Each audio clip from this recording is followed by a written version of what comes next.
Regulator memprediksi pergeseran perdagangan global di tengah memanasnya perang dagang Amerika Serikat dan China. Akibatnya, ekspor China ke Amerika Serikat diperkirakan anjlok hingga 485 miliar US dollar atau setara 7.950 triliun rupiah pada 2027. Tren penurunan ekspor China ke Amerika Serikat sudah terlihat dari data pelabuhan. Laporan Marine Exchange of Southern California menunjukkan pada akhir Juli, rata-rata kedatangan kapal turun menjadi 58,7 kapal per hari. Namun, tak hanya ekspor China yang terpukul. Amerika Serikat juga akan kehilangan ekspor ke China senilai 101 miliar US dollar hingga 2027. Sebagai respon, China memperluas perdagangan dengan negara-negara ASEAN dan mitra lain. Sementara Amerika Serikat akan meningkatkan impor dari Kanada, Meksiko, dan Inggris yang baru saja menaikkan kesepakatan dagang dengan Washington. Namun, ujian sebenarnya datang ketika barang-barang berlabel harga pasca tarif mulai tiba di gerai Amerika Serikat. Akankah meningkatkan resiko resesi atau bahkan menjadi ledakan stagflasi? Dan untuk membahasnya, kami sudah terhubung dengan ekonom Universitas Paramadina Wijayanto Samirin. Halo, selamat sore Pak Wija.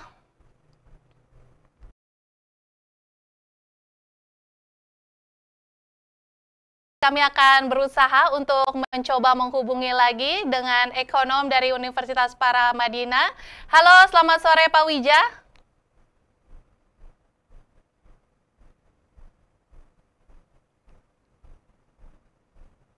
Ya, tampaknya masih berusaha untuk tersambung. Dan sementara itu, kita akan berusaha kembali menghubungi. Apakah sudah berhasil terhubung dengan Pak Wijayanto Samirin? Halo, Pak Wija. Apa kabar, Mbak Rati? Iya, Pak Wija. Halo, apa kabar? Tampaknya lagi di jalan ini ya, jadi sinyalnya agak naik turun kayaknya. Tadi masuk terowongan. Oh iya, oke. Pak Wija, ini tadi seperti yang sudah secara eksplisit begitu ya, sempat digambarkan sedikit, akankah resiko resesi di Amerika Serikat ini meningkat atau justru akan terjadi ledakan stagflasi sih Pak Wija? Saya melihat memang akan ada perlambatan ekonomi di Amerika.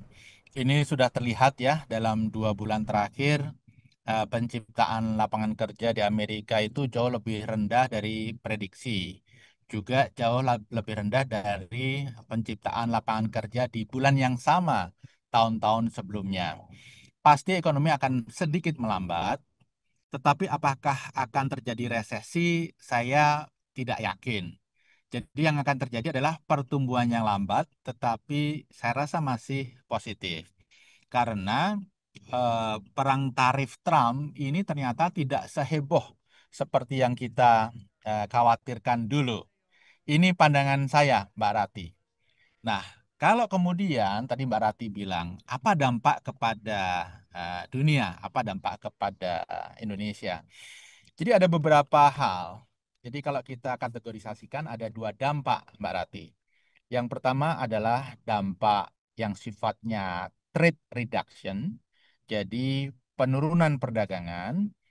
Yang kedua adalah trade diversion, yaitu pergeseran perdagangan. Nah, dari sisi trade reduction, karena import Amerika dikenakan tarif, maka harga produk import itu akan naik. Kalau harganya naik, maka konsumsi oleh konsumen Amerika akan turun. Sehingga import Amerika secara keseluruhan akan turun. Ini akan mempengaruhi import dari seluruh negara, termasuk Indonesia. Tapi trade reduction ini menurut saya kecil. Dan penurunan ini dibagi rata oleh semua negara. Nah, yang lebih penting dan lebih berdampak adalah sebenarnya trade diversion, di mana konsumen di Amerika, pembeli di Amerika itu akan bergeser dari produk yang mahal ke produk yang lebih murah. Dari negara yang kena tarif tinggi ke negara yang kena tarif lebih rendah. Nah, dalam konteks ini sebenarnya tarif yang dikenakan ke Indonesia yaitu 19%, itu relatif lebih rendah daripada tarif yang dikenakan kepada negara pesaing kita. Negara pesaing kita dalam konteks ini adalah negara yang mempunyai produk yang mirip dengan kita, yang menyasar pasar Amerika. Misalnya, yang paling kental ini Vietnam. Vietnam kena 20, kita 19. Kemudian Cina masih belum jelas, kayaknya tinggi banget. India masih belum jelas, tapi sementara ini 50%. Kemudian Thailand, kemudian Malaysia. Mereka semua kena 19%. Jadi dari sisi trade diversion, sebenarnya posisi Indonesia cukup baik. Tapi memang tantangannya adalah kita harus meningkatkan daya saing produk. Kemudian yang kedua, kita harus meningkatkan diversifikasi produk. Sehingga ada begitu banyak jenis produk yang berdaya saing yang bisa kita dorong untuk masuk ke pasar Amerika Serikat. Begitu Mbak Rati. Iya, tampaknya juga apa yang menjadi ekspor begitu ya kepada Amerika Serikat sebenarnya kan barang-barang yang non migas begitu. Ini kan sebenarnya tampaknya juga Trump percaya diri tidak perlu terlalu tergantung dengan Indonesia begitu. Nah, apakah langkah yang dilakukan oleh pemerintah Indonesia saat ini sudah tepat atau seperti apa menurut Pak Wija? Saya rasa kalau dari sisi tarif 19%, ini adalah awal yang bagus. Hmm. Nah, tadi kita sampaikan relatif lebih rendah daripada negara kompetitor kita. Tetapi kita juga tahu sekarang ini pemerintah kita dipimpin oleh Pak Erlangga Hartarto itu sedang melakukan negosiasi. Jadi 19% ini adalah payung, tapi sebenarnya ada begitu banyak produk yang mendapatkan tarif lebih rendah dari itu. Misalnya produk-produk sumber daya alam yang Amerika tidak memproduksi, kemudian produk-produk yang masuk dalam kategori GSP dan produk-produk yang apa tertentu seperti misalnya eh, apa produk mineral dari Indonesia yang mendapatkan exemption. Nah, ini pemerintah sedang melakukan negosiasi sehingga walaupun payungnya 19%, tapi ada begitu banyak produk yang mendapatkan tarif jauh di bawah 19%. Kita tunggu karena deadline-nya masih beberapa hari ke depan.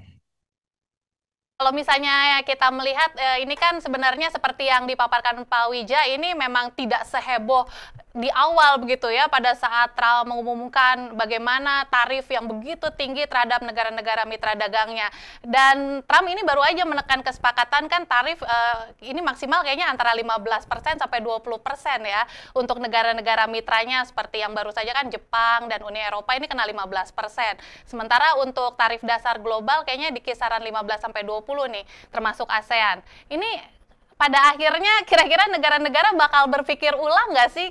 Kira-kira untuk membangun ulang hubungan dagangnya mendingan menjauh aja dari Amerika Serikat kalau kayak gini. Jadi, berapapun tarif yang dikenakan oleh Trump kepada negara-negara itu, ini tetap tidak bisa dikatakan sebagai deal, sebagai transaksi yang fair. Jadi banyak negara di dunia yang merasa tidak happy dengan attitude Amerika Serikat. Amerika Serikat akan dikenal sebagai teman yang tidak reliable, teman yang tidak bisa diandalkan. Bayangkan Jepang, Korea Selatan itu sahabat dekat Amerika, mereka kena pajak 15%, tarif 15%, sementara produk Amerika masuk ke sana nol. Yang lebih parah lagi adalah karena produk mereka sama. Jadi produk Amerika dan Jepang, Korea Selatan itu bersaing. Jadi ini akan sangat merugikan produk-produk dan produsen Jepang maupun Korea Selatan. Dalam konteks Indonesia, produk kita dengan produk Amerika itu tidak bersaing, saling komplementer. Jadi dampak kepada produsen dalam negeri relatif bisa di manage. Dengan EU juga sama, 15% versus 0%, padahal produk mereka bersaing. EU adalah sahabat Amerika Serikat. Belum lagi kalau kita lihat Kanada dan Meksiko. Kurang dekat apa mereka selama ini? Itu pun dikenakan tarif yang belum jelas. Kanada ada kemungkinan kena 50%, Meksiko belum jelas juga kemungkinan tinggi sekali. Nah, kembali ke pertanyaan Mbak Rati. Karena ini membuat banyak negara di dunia merasa menjadi korban bully Amerika, maka saya melihat apa yang terjadi sekarang adalah negara-negara itu mencoba memanage hubungan dengan Amerika supaya tidak kena dampak yang luar biasa. Tetapi pada saat yang bersamaan, negara-negara non-Amerika itu mendorong kerjasama ekonomi yang lebih komprehensif. Kita lihat saja apa yang terjadi dan apa yang dilakukan oleh Indonesia. Kita mengalami progres luar biasa terkait dengan perjanjian dengan EU. Indonesia EU SEPA itu dalam proses finalisasi dan insya Allah awal tahun depan atau pertengahan sudah ditandatangani. Baru saja antara Indonesia dan Peru menandatangani Free Trade Agreement. Ini juga salah satu development baru. Saya rasa ke depan akan banyak hal apa yang dilakukan oleh Indonesia dengan negara lain atau antar negara lain. Jadi, apa yang disampaikan oleh mantan Perdana Menteri Singapura bahwa yang akan terjadi adalah kolaborasi yang lebih solid antara negara-negara yang tergabung dalam The World Minus One. Seluruh dunia kecuali Amerika. Dan ini saya rasa benar-benar terjadi. Tidak hanya di ranah perdagangan internasional, tapi juga di ranah investasi, juga di ranah terkait penggunaan mata uang lokal untuk transaksi perdagangan antar negara-negara tersebut. Amerika sebenarnya dalam posisi yang sulit karena pertama, dolar mungkin akan semakin lemah, posisi sebagai mata uang dunia akan sedikit terpengaruh. Kemudian pada saat yang bersamaan, ya kolaborasi antar negara-negara non-Amerika itu makin solid. Ini akan menyulitkan mereka di jangka menengah dan jangka panjang. Nah, melihat posisi yang seperti ini kan sebenarnya kita punya posisi yang bisa lebih tinggi gitu ya untuk posisi tawarnya, karena kalau dilihat juga dari dalam negeri Indonesia sendiri, ekspor ke Amerika Serikat kan sebenarnya nggak terlalu signifikan untuk menyumbang pada PDB, jauh banget nilainya kalau dibanding ekspor China ke Amerika Serikat. Jadi kan sebenarnya potensi Indonesia cari pangsa yang lebih luas di luar Amerika lebih terbuka. China aja ini bulan Juli meskipun ibaratnya dalam tanda kutip diblokir gitu ya ekspornya sama Amerika Serikat, justru bisa buktiin ekspornya surplus bulan Juli. Ini gimana kalau analisisnya Pak Wijan nih? Jadi Cina itu mengalami surplus dengan hampir seluruh negara-negara di dunia, termasuk Amerika Serikat. Kendati ekspornya menurun, tapi tetap surplus. Dan Cina sudah bersiap bahwa trade war ini akan terjadi. Sehingga kalau kita lihat sejak tahun 2018, ketergantungan Cina kepada ekspor Amerika itu mulai diturunkan perlahan.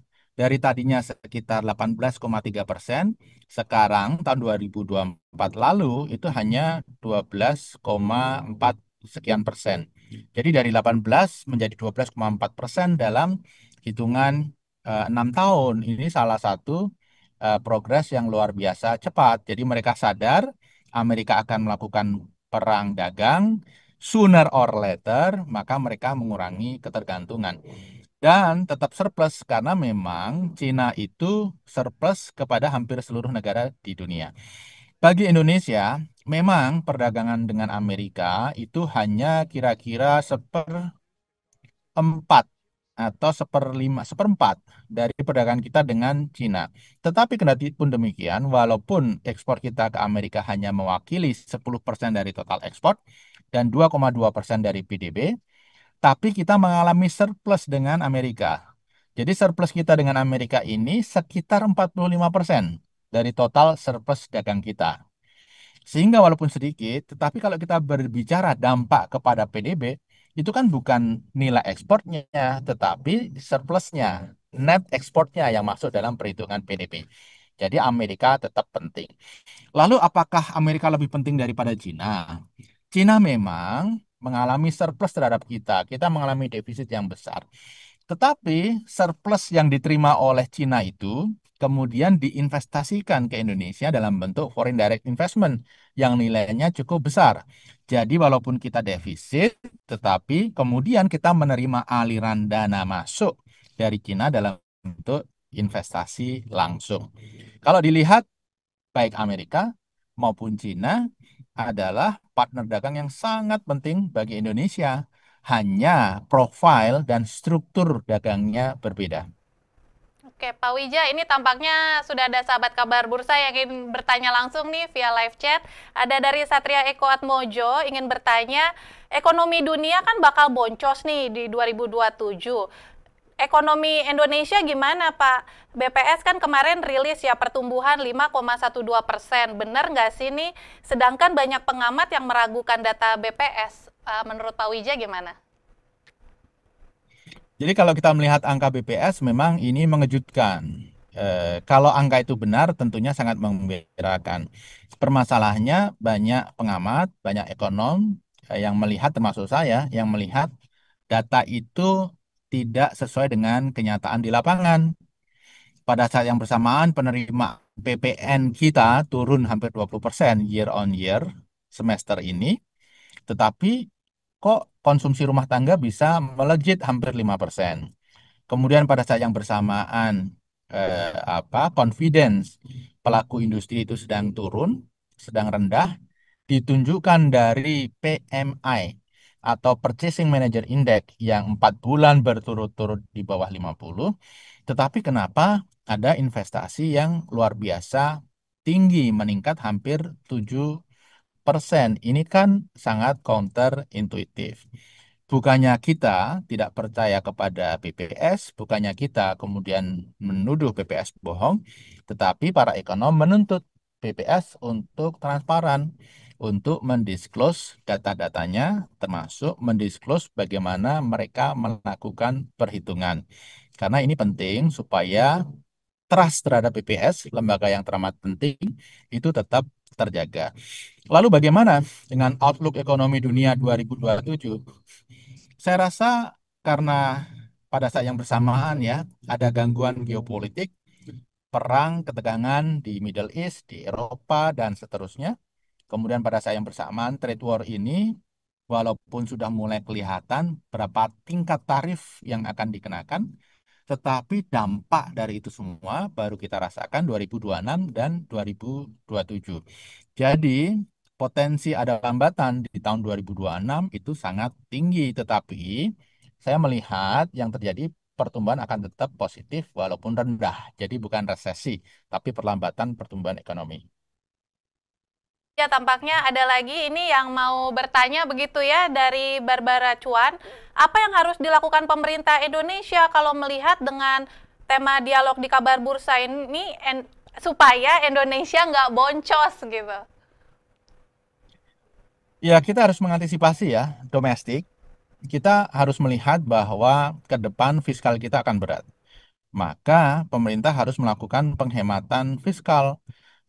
Spending hanya dialokasikan untuk program-program yang krusial, yang penting, yang berdampak langsung bagi penciptaan daya beli dan penciptaan lapangan kerja.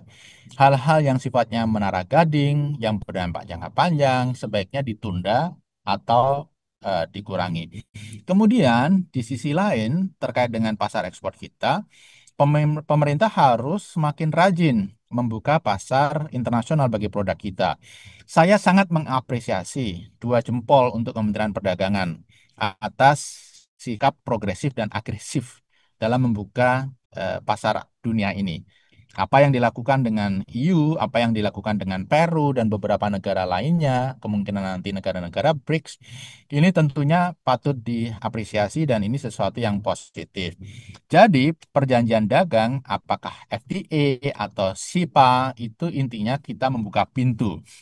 Artinya akan lebih mudah produk kita keluar masuk ke negara mereka atau produk mereka masuk ke negara kita. Kalau kita gagal meningkatkan daya saing produk, kita gagal meningkatkan diversifikasi produk, yang terjadi adalah tidak akan banyak produk kita yang masuk ke EU, yang masuk ke Peru. Justru ada resiko produk dari Peru, produk dari EU akan membanjiri produk pasar di Indonesia. Jadi, terkait perdagangan internasional, yang harus dilakukan pemerintah mendorong peningkatan daya saing produk, mendorong diversifikasi produk. Kuncinya simpel saja, yaitu memperbaiki iklim investasi, membangun kepastian hukum. Resepnya kita sudah tahu sejak lama, tetapi sayangnya implementasinya belum dilaksanakan secara all out. Masih jauh dari harapan kita semua. Jadi itu yang harus dilakukan oleh pemerintah, Mbak Rati. Belum dilaksanakan secara all out begitu ya. Ini tampaknya efisiensi masih berlangsung berarti ini Pak Wija ke depan. Ya, efisiensi asal selektif bagus ya. Hmm. Efisiensi dalam konteks kemarin yang dilakukan Danantara, penghilangan Tantim untuk komisaris BUMN, kemudian pemangkasan bonus untuk BOD BUMN itu sesuatu yang sangat positif. Perlu dilanjutkan misalnya biaya meeting, kemudian biaya mobil dinas, Ya. biaya seremoni dan lain sebagainya itu perlu dikurangi. Hanya saja jangan sampai efisiensi ini kemudian berdampak kepada bisnis-bisnis UMKM yang selama ini menggantungkan diri kepada spending dari pemerintah. Jadi efisiensi bagus dan terus dilakukan, tetapi on selected basis, harus selektif. Oke, Pak Wija, ini kan tenggat waktu ya, deadline antara negosiasi Amerika Serikat dan China ini akan berakhir nih 12 Agustus nih. Apa nih yang akan terjadi? Kayaknya China sudah siap banget sebenarnya ya mengganti posisi Amerika Serikat. Ini kan udah mulai memperluas perdagangan nih dengan mitra lain. Sebenarnya siapa yang bakal jadi pemenang terbesar sebagai mitra baru perdagangan dengan China ini? Jadi kalau kita lihat, ketika ada persaingan dua negara, atau kita sebut saja dua produsen, gitu ya, maka produsen yang mempunyai produk yang lebih berkualitas, lebih murah, lebih dibutuhkan oleh pasar, lebih efisien proses produksinya, kemudian mempunyai jaringan pasar yang paling bagus, itu yang akan diuntungkan. Situasi apapun cenderung menang. Nah, dalam konteks Amerika dengan Cina, kita bisa melihat daya saing produk Cina itu jauh lebih tinggi daripada produk Amerika. Belum lagi jaringan yang selama ini dibangun, supply chain yang selama ini dibangun oleh Cina juga jauh lebih ekstensif daripada apa yang dilakukan oleh Amerika Serikat. Harus diakui, Amerika Serikat ini kemudian meninggalkan manufacture, kemudian mengarah kepada sektor jasa. Apakah itu teknologi, atau apakah itu keuangan, dan seterusnya. Proses produksinya dilakukan di negara-negara lain. Jadi, kalau kita berbicara perdagangan, perdagangan saja ya, barang ya, bukan termasuk jasa, maka posisi Amerika sangat berat. Tetapi kalau kita berbicara perdagangan jasa, Amerika sebenarnya masih mengalami surplus walaupun tidak besar. Jadi posisi tawar Cina lebih tinggi daripada Amerika, posisi strategiknya juga lebih kuat daripada Amerika. Ini saat di mana Amerika sebagai hegemon dunia betul-betul menghadapi lawan tanding yang setara. Nah, ini menarik untuk kita amati siapa nanti yang akan menang. Menurut saya, eh, ya seperti tadi yang saya ungkap, kalau kita berbicara masalah perdagangan, Cina dalam posisi yang lebih diuntungkan. Berarti kalau misalnya kita melihat nih posisi yang sama-sama kuat ini, kira-kira siapa pengganti Amerika Serikat yang mau dijadikan mitra dagang utamanya China nih? Kandidat terkuatnya kira-kira siapa Pak Oh, Wija? kalau saya melihat kandidat Amerika, dia akan mengalihkan impor dari Cina ke negara-negara non-Cina. Ini Hmm. bisa jadi Jepang, kemudian Korea, kemudian ASEAN, dan EU. Tetapi kalau Cina menggantikan Amerika, ya mereka natural aja. Karena sejak tahun 2018 mereka sudah mengurangi ketergantungan ekspor ke Amerika dan menyebar ekspor, menyebar fasilitas produksinya ke banyak negara di dunia. Dari Middle East, Eropa, ASEAN, Asia Selatan, Australia, Latin Amerika, Amerika Utara. Jadi praktis ke seluruh dunia. Jadi bagi Cina ya ini sesuatu yang sudah mereka tunggu. Artinya ya mereka harus lebih mendorong kolaborasi dengan negara-negara lain non Amerika Serikat. Khususnya saya lihat ini potensinya adalah negara-negara BRICS. Apalagi kita lihat Kanada tertarik untuk bergabung dengan BRICS. Meksiko sahabat Amerika juga merasa dianiaya sehingga BRICS plus Kanada plus Meksiko, itu adalah potensi rekanan dagang Cina. Apalagi kalau kita melihat sikap Amerika kepada India yang akhir-akhir ini memang kelihatan terlalu eksesif, ini membuat India makin bergeser ke Cina. Walaupun India dan Cina masih mempunyai permasalahan, yaitu konflik terkait dengan perbatasan.